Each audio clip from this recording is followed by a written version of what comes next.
Saat ini saya sedang berada di bypass Ide Bagus Mantre, yang mana tujuan saya kali ini akan nangkil ke Puro Air Jeruk yang terletak di Jalan Pantai Purnama, yang merupakan wilayah Desa Sukowati, Kecamatan Sukowati, Kabupaten Gianyar. Menurut Imade Diartawan yang merupakan Pakaseh Ageng Keramo Subak Sukowati yang saya kutip dari Tribun Bali menjelaskan, sumber-sumber tertulis yang berupa prasasti yang mengungkapkan tentang tahun berdirinya Puro Air Jeruk sampai saat ini belum ada ditemukan. Untuk saat ini proses pembuatan prasasti dan purana untuk Puro Air Jeruk masih sedang dilakukan. Saat ini saya sudah sampai di bagian depan dari Puro Air Jeruk dan meletakkan motor di sebelah sebuah pohon besar, yaitu pohon beringin yang mana depannya berisi lap-lapan dan berisi patung, dan pohon ini diwastra dengan kain poleng. Terlihat pohon beringin ini memiliki batang yang sangat banyak dan cukup besar, dan saya akan menuju ke bagian luar dari Puro Air Jeruk untuk melihat apa saja yang ada di Jabayan Pura. Di sini terdapat Candi Bentar dan juga terdapat patung. Candi Bentar ini akan menghubungkan Jabayan Pura dengan bagian pura yang di dalam, yaitu berupa Nistaning Mandala. Dan di sini juga terdapat sebuah patung yang dicat dengan indah, dan terdapat tulisan yang ditulis dalam sebuah batu, serta terdapat pelang yang menuliskan informasi tentang Puro Air Jeruk yang merupakan pura kayangan jagat yang berada di Desa Sukowati, Kabupaten Gianyar. Dan di sini ternyata terdapat dua buah Candi Bentar, yang mana Candi Bentar yang sebelumnya lebih kecil dan Candi Bentar di sini memiliki luasan yang lebih lebar yang tampak lurus dengan Candi Bentar di dalam dan Kuriagung di dalam. Di sini juga terdapat pelinggih yang diwastra dengan kain poleng, yang di depannya terdapat patung yang merupakan stana dari Ratu Irun. Menurut sumber yang diperoleh dari cerita orang Bali dan Pura Besakih, dijelaskan bahwa Puro Air Jeruk telah dibangun ketika pemerintahan Sri Wira Dalem Kesari Warmadewa pada abad ke-10 Masehi. Besar kemungkinan Puro Air Jeruk terus mendapatkan perhatian di zaman kekuasaan sesudahnya. Dan di sini juga terdapat sebuah pelinggih yang memiliki tembok tersendiri, dan di sini terdapat sebuah pohon yang besar, yang mana di bawah pohon terdapat lap-lapan dan beberapa patung yang diwastra dengan kain poleng. Apakah ini merupakan linggih dari Ida Betara Ratu Gede Dalam Nusa? Karena saya tidak melihat tulisannya, saya tidak bisa membacanya.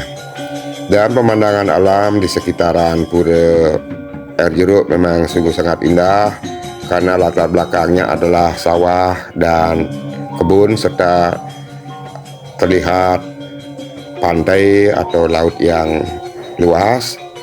Dan saya akan lihat kembali di bagian lain dari pura ini, di bagian Jabo dari Puro Air Jeruk.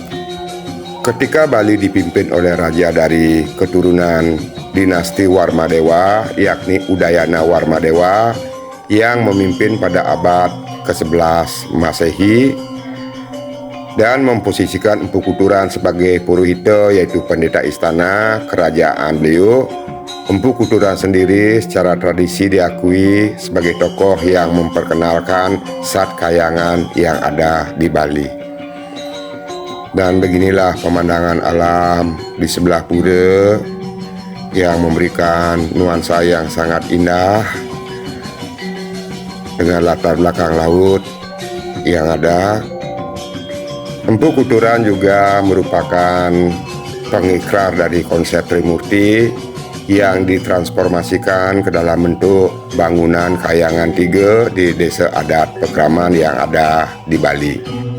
Adapun penjelasan yang diperoleh dari sumber Usana Bali disebutkan nama Pura Gunung Jeruk sebagai istana Ida Betara Putranjaya. Dan saya akan kembali lagi melihat bagian lain dari pura, kembali melewati tempat yang tadi sudah saya lalui. Upaya menyamakan Pura Gunung Air Jeruk dengan Pura Air Jeruk cukup beralasan karena penyebutan nama Dewa Putranjaya yang berstana di Gunung Jeruk dalam Usana Bali jelasnya. Hal ini diperkuat dengan bangunan Meru Tumpang 5 sebagai tempat atau istana dan pemujaan Ida Betara Putranjaya di Pura Air Jeruk. Bangunan Meru yang ada di Bali menurut beliau diperkenalkan oleh Empu Kuturan. Secara singkat disebutkan setidaknya Pura Air Jeruk dibangun dalam 3 tahap, yaitu tahap pertama di era pemerintahan Sri Wira Dalam Kesari Warmadewa pada abad ke-10 Masehi. Tahap kedua pada masa pemerintahan Udayana Warmadewa pada abad ke-11 Masehi. Saat itu Empu Kuturan hadir sebagai purita atau pendeta istana. Kemudian pembangunan renovasi tahap ketiga dilakukan ketika pemerintahan Raja Dalem Waturenggong yang beristana di Gel-Gel pada abad ke-15 dan sampai dengan abad ke-16 Masehi. Dan saat ini saya sudah memasuki bagian Nistaning Mandala yang ada di Pura Air Jeruk dengan melewati gapura atau candi bentar yang berada di sebelah utara. Dan beginilah keadaan di bagian Nistaning Mandala dari Pura Air Jeruk. Dan di sini terdapat juga sebuah pura yang mana ini adalah Pelinggih Pengapit yang berada di bagian depan dari Candi Bentar yang ada patung sebelah kiri dan kanan Candi Bentar. Pelinggih Pengapit merupakan pelinggih yang berada di pintu masuk yang secara simbolis merupakan pelinggih pengadang-adang atau penjaga ketika seseorang akan memasuki area tempat suci. Dan saya akan masuk ke area tempat suci ini. Om Swastiastu. Dan ini adalah merupakan pura yang memiliki penyengkar atau tembok tersendiri. Ini adalah pelinggih pengaruman yang mana pada tangga diisi hiasan berupa naga dan patung di sini diwasari dengan kain poleng. Dan ini adalah pelinggih 5 sari dan di sebelahnya terdapat pelinggih 5 catu. Kemudian juga terdapat pelinggih gedong yang di depannya terdapat patung yang diwasari poleng, dan di sebelah gedong terdapat pelinggih Ratu Ngurah Agung. Dan di sebelah Ratu Ngurah Agung terlihat adalah bagian Pura Air Jeruk yang ada di sebelah. Dan saya akan kembali ke Candi Bentar. Namun di sini juga terdapat 2 buah pelinggih, yaitu ini adalah pelinggih Ratu Ngurah Anom. Dan di sebelah pelinggih Ratu Ngurah Anom ada pelinggih Ratu Penyinepan Merane. Dan saat ini saya akan melewati Candi Bentar dan akan menuju ke bagian lain dari pura-pura yang ada di areal Pura Air Jeruk. Ketika masa pemerintahan Dalem Waturenggong, saat itu beliau memposisikan Danghyang Nirarte sebagai purita atau pendeta kerajaan beliau yang memperkenalkan konsep Padmasana yang juga ada di Pura Air Jeruk. Dan ini adalah merupakan pelinggih Ratu Anten yang yaitu tempat untuk memuja keharmonisan dalam berkeluarga. Dan di sini terdapat juga pelinggih Ratu Berayut yang mana fungsi dari Pelinggih Ratu Brayut, yaitu ketika sudah mendapatkan keharmonisan dalam berkeluarga dan akhirnya tentunya akan berketurunan. Disinilah merupakan tempat untuk memohon kepada Tuhan Yang Maha Kuasa melalui manifestasi beliau agar dikaruniai anak ataupun keturunan. Dan saya lanjutkan kembali ke bagian lain dari pura. Di belakang Pelinggih Ratu Brayut terdapat sebuah kuri agung yang terbuat dari batu bata merah dan juga batu paras. Yang depannya terdapat dua patung yang diwastra dengan kain poleng. Dan di sebelah dari kuri agung ini terdapat sebuah candi bentar, yang mana untuk masuk ke dalam bagian utama Ning Mandala dari Pura Air Jeruk memiliki dua buah candi bentar dan satu kuri agung. Di sebelah candi bentar ini terdapat sebuah pohon jepun yang kalau dilihat dari batang, bentuk batang mencirikan jepun ini sudah memiliki umur yang cukup tua. Dan saat ini saya akan memasuki bagian utama Ning Mandala dari Pura Air Jeruk melalui candi bentar. Om Swastiastu. Saat ini saya sudah berada di bagian dalam dari pura, yaitu di bagian utama Ning Mandala atau sering disebut jeruan pura.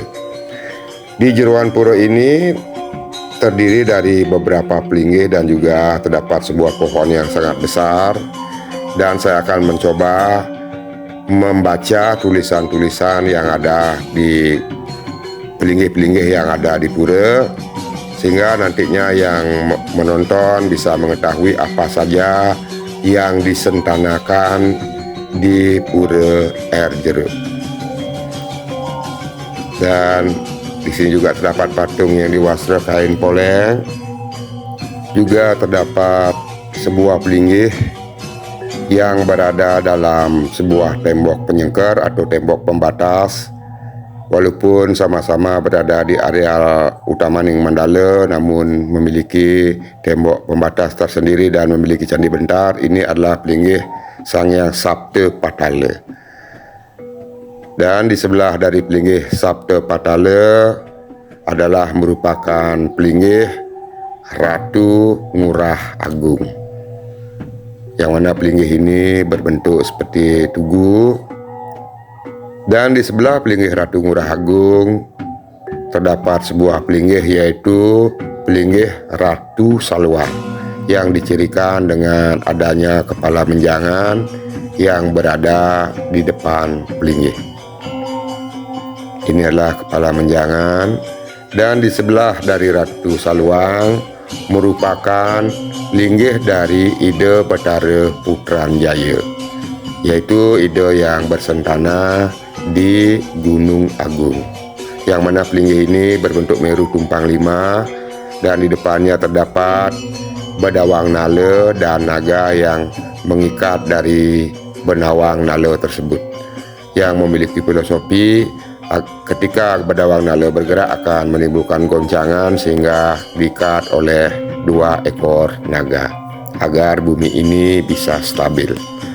Dan di sebelah dari pelinggih Ida Batara Putranjaya terdapat juga sebuah pelinggih, yaitu pelinggih meru tumpang tiga, yang merupakan stana dari Ida Dangyang Dwi Jendera, di mana di bagian bataran pelinggih, yaitu di undakan pelinggih, terdapat patung dari batu padas yang menyerupai bentuk raksasa yang memegang gada sebagai lambang penjaga dari pelinggih ini. Dan di belakang pelinggih Ida Dangyang Dwi Jendera terdapat banyak ornamen-ornamen yang berupa naga, berupa patung-patung. Kemungkinan ini adalah ornamen-ornamen asli atau ornamen yang sebelumnya terpasang ketika belum terjadi renovasi dan disimpan di sini. Dan ini adalah pelinggih yang saya lihat dari belakang, Dan saya akan ke depan untuk melihat linggih agar bisa membaca tulisan yang ada di sini. Dan ini adalah merupakan pelinggih Gunung Agung. Dan di sebelah dari pelinggih Gunung Agung terdapat sebuah padmosana yang mana di depan juga terdapat ornamen atau patung benawang nala yang diikat oleh naga, dan di setiap bagian atas dari padmo terdapat patung-patung dewa. Dan di sebelahnya ini adalah merupakan pelinggih Ida Dewi Hulun Danu yang merupakan penguasa dari danau-danau yang ada di pegunungan. Dan ini adalah merupakan pelinggih Gunung Batur. Dan di sebelah pelinggih Gunung Batur ada pelinggih pengasti ke Pura Gunung Lempuyang yang merupakan Meru Tumpang 2. Dan di sebelahnya terdapat pelinggih Meru Tumpang 3 yang merupakan pengasti ke Gunung Batu Karu. Di sebelah pelinggih Meru Tumpang 3 dari Gunung Batu Karu terdapat sebuah tugu yang merupakan stana dari Ratu Ngurah Anom.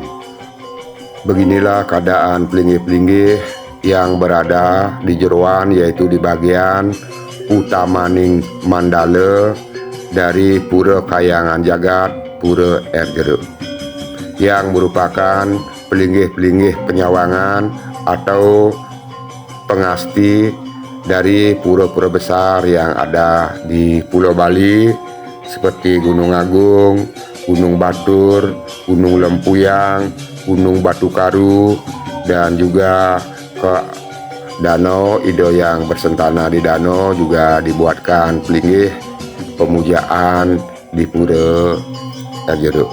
Dan ini adalah pelinggih Widyadari yang berupa tajuk, dan di sini adalah linggih Widyadara yang artinya Widyadari, yang mana Widyadari adalah beliau yang berwujud wanita dan Widyadara yang berwujud laki-laki. Dan di sini juga terdapat banyak ornamen-ornamen dan patung-patung yang ditempatkan di sebelah dari pelinggih Ida Betara Putranjaya, yang merupakan ornamen-ornamen asli yang ada di pura ini di saat renovasi pura, yang mana awalnya kemungkinan dibuat dari bahan batu bata dan batu paras, namun kini sudah berganti dibuat dari batu hitam atau batu lahar hitam, sehingga ornamen-ornamen yang dulu tidak bisa dipasang lagi karena tentunya berbeda dengan bahan dasar yang ada sekarang, sehingga diletakkan menjadi peninggalan dari pura ini. Dan pohon besar ini adalah taru atau pohon kampwa, yang mana adalah pohon jambu, namun buahnya tidaklah sebaik atau semanis dari buah jambu yang biasa dimakan. Dan buah kampwa ini buah jambu ini memiliki batu yang cukup besar namun isi yang tipis. Jika dilihat dari kulit batang dari pohon ini, tentunya usianya sudah hampir ratusan tahun, dan di dalamnya terdapat lubang. Artinya pohon ini sudah berlubang dan hanya ada bagian batang yang sekitar 10 hingga 15 cm mengintari yang memegang dari kekuatan dari pohon tersebut. Dan di sini juga terdapat patung Dewi yang membawa jun yang berwastra kuning, dan di sebelahnya terdapat sebuah bangunan yang ada patung-patung seperti ini, seperti patung Rangde. Ini adalah balai penghias yang dipergunakan ketika akan menghias dari arca ataupun daksina. Dan ini adalah Kuri Agung yang ada di sini. Dan saya akan kembali melihat pelinggih ataupun bangunan-bangunan lain yang ada di Pura Kahyangan Jagat, Pura Air Jeruk. Dan kembali terlihat pohon jambu kampuak yang sangat besar, yang memiliki lubang yang besar, namun pohon ini masih bisa bertahan hidup, yang mengandalkan dari sisi samping dari batangnya. Dan ini adalah merupakan balai pengaruman. Ini adalah merupakan balai pengaruman yang ada di sini. Dan ini sudah saya sebutkan semuanya nama-nama pelinggih. Dan saya lanjutkan melihat lagi. Di sebelah ada sebuah balai paslang, dan di sebelahnya adalah balai pawedan. Ini adalah balai pawedan. Dan di sebelah balai pawedan ada balai gong. Balai gong adalah balai yang difungsikan untuk meletakkan gamelan yang dipakai untuk mengiringi upacara yang ada di pura. Dan di sini adalah balai wayang. Dan saat ini balai wayang difungsikan sebagai tempat pemangku memuja, dan terkadang juga menjadi tempat panitia. Dan itu adalah Kuri Agung, dan saya akan keluar dari bagian utamaning Mandala Pura menuju ke bagian Madyaning Mandala Pura, kembali melewati Candi Bentar yang tadi saya jadikan sebagai tempat masuk ke jeruan pura. Dan ketika melewati Candi Bentar ini, di sebelah Candi Bentar terdapat lorong, dan di sini terdapat pohon jepun yang kalau dilihat dari batangnya, namun sayangnya pohon jepun ini sudah mati. Namun dari besaran batang, tentunya pohon ini sudah berumur cukup tua, dan terlihat batangnya yang sudah mengering. Di sebelahnya terdapat juga pohon Kamboja lain yang mana batangnya melewati ataupun masuk ke dalam tembok penyangkar pura.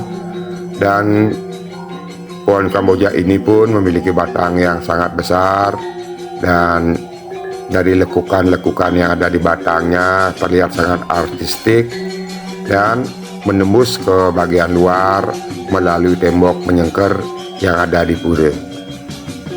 Dan ini pun kembali ada sebuah pohon jepun yang cukup tua. Di bagian Madyaning Mandala ini juga terdapat bangunan untuk tempat Dani Mangku ngantep, dan terlihat kembali Kuri Agung dari pura. Dan ini adalah pelinggih Ratu Brayut dan Ratu Penganten, isi tempat pemangku saat memuja. Dan itu adalah Candi Bentar yang lurus ke Candi Bentar yang ada di luar. Dan di sini terdapat juga Bali Kembar atau sering disebut dengan Bali Bengong, yang mana Bali ini bisa diduduki oleh pemedak yang nangkil untuk istirahat sejenak. Beginilah keadaan pura, yaitu di bagian Madyaning Mandala dari Pura Air Jeruk. Dan saya akan lanjutkan kembali untuk keluar, karena saya akan pamit dari pura. Ini adalah pura tadi yang pertama kali yang saya kunjungi, dan kembali melewati Candi Bentar yang ada di sini di bagian sisi Candi Bentar dan pelinggih pengapit. Dan sudah terlihat Candi Bentar yang akan menghubungkan bagian Nistaning Mandala ke Jabayan dari pura. Namun saya ingin melihat dulu, karena di sini ada sebuah wantilan yang cukup besar. Di depan adalah pewaregan atau dapur yang dipakai untuk kegiatan pura. Dan ini adalah Candi Bentar yang lurus ke arah Candi Bentar menuju ke Madya, dan Kuri Agung menuju ke Utamaning Mandala. Dan juga terdapat Balai Kukul. Ini adalah pewaregan yang ada di sini. Dan di sini terdapat Candi Bentar yang di depannya ada patung dan juga ada pelinggih pengapit. Dan lurus antara Candi Bentar di luar dan Puri Agung yang ada di dalam. Ketika saya sampai hingga memasuki pura dan saat ini sudah mau pamit, tidak bertemu dengan seorang pemuda, dan pura saat ini masih dalam keadaan sepi, dan saya akan meninggalkan pura menuju ke Candi Bentar yang ada di bagian luar yang menghubungkan Jabayan dengan bagian Nistaning Mandala dari pura. Tujuan saya membuat video ini memiliki sebuah harapan, semoga nanti yang menonton isi dari video ini memiliki sedikit gambaran tentang keadaan pura serta linggih-linggih yang ada di Pura Kahyangan Jagat Air Jeruk. Dan tadi adalah jalan menuju ke Pantai Purnama, sedangkan ini adalah jalan menuju bypass Ide Bagus Mantre. Dan saya juga memohon maaf seandainya ada salah pengucapan, salah penjelasan dari apa yang telah saya sampaikan, semoga dimaafkan, dan saya ucapkan terima kasih banyak.